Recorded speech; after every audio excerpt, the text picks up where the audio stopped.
Et voilà la soupe de menthe. C'est tout aussi bon que les menthes classiques. Je vous montre la recette. Dans un saladier, vous mettez 175 g de farine. Vous ajoutez la moitié d'une cuillère à café de sel. Vous cassez un œuf.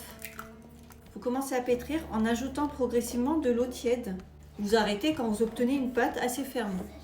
Vous pétrissez la pâte jusqu'à ce qu'elle soit assez lisse. Vous la laissez poser pendant 20 minutes. Pendant ce temps, on prépare la garniture. Dans un petit saladier, vous mettez 100 g de viande hachée de bœuf. Vous ajoutez à l'intérieur un petit oignon haché très finement, avec un peu moins de la moitié d'une cuillère à café de sel, moitié d'une cuillère à café de paprika, un peu moins de la moitié d'une cuillère à café de poivre. Vous mélangez bien. Vous saupoudrez de la farine sur votre plan de travail. Vous reprenez votre pâte. À l'aide d'un grand rouleau, vous allez l'agrandir.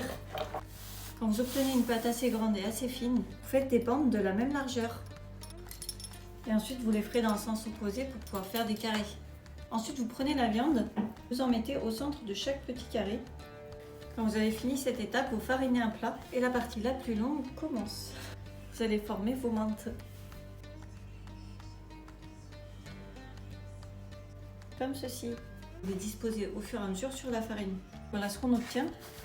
Dans un grand faitout, vous faites fondre une cuillère à soupe de beurre. Vous ajoutez ensuite une cuillère à soupe de concentré de tomate, une cuillère à soupe de concentré de poivron. Vous faites bien revenir. Vous ajoutez ensuite une cuillère à café de piment paillettes, la moitié d'une cuillère à café de poivre et une grosse cuillère à café de menthe séchée. Vous faites bien revenir. Ensuite, vous ajoutez de l'eau. Faites ça progressivement en mélangeant bien. Donc, je porte à ébullition. Vous ajoutez l'équivalent d'un grand verre de pois chiches déjà cuits, une cuillère à café de sel et enfin les menthes. Vous mélangez à feu moyen comme ça pendant 2-3 minutes. Vous couvrez et vous laissez mijoter à feu moyen doux pendant 10 minutes.